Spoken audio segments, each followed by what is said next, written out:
จะต่ำบักขึ้นเวลาไม่ได้บักขึ้นมันเกิดเพื่อใจเลยห้ามอีกทีให้ซื้อมาให้อันนี้คือขาไก่กินเดี๋ยวถ้าเดินกันเลย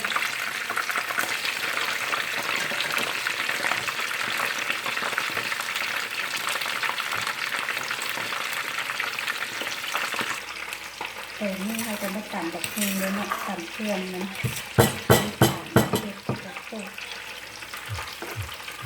ต่ำแบบพริก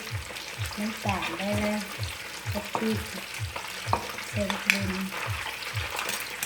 จะตามใจมากเลยน้ำจะเกลือมันเดี๋ยวกินกับตีนไก่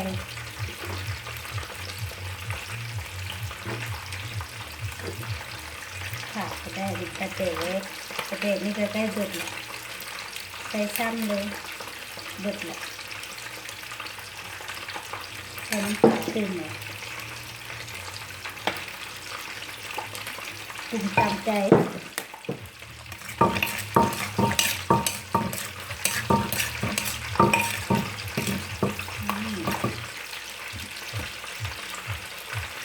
กระโดดกระบอกหนึ่ง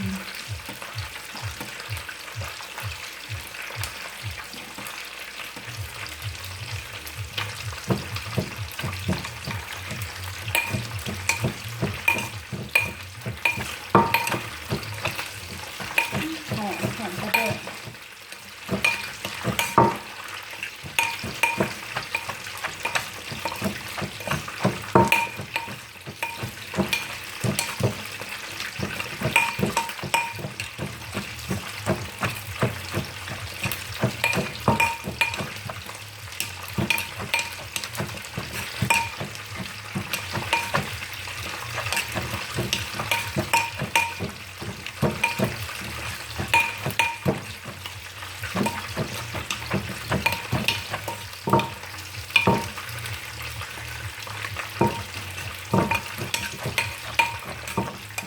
สีก็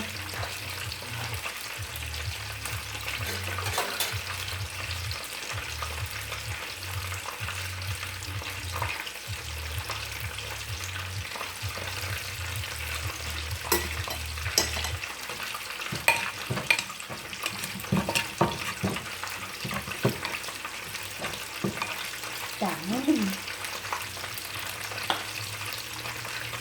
มันจางกระเดกหน่อยกระเดกเบิดแล้ว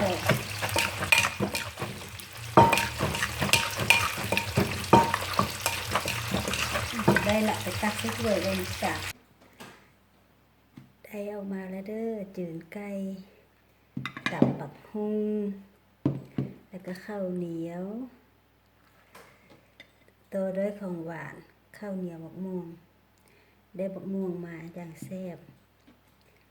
มาเด้อกินข้าวแรงน้ำกันคลิปนี้ก็ได้ซ้ำนี้เด้อขอบใจเด้อเบิดทุกคนพบกันใหม่ในคลิปต่อไปสบายดี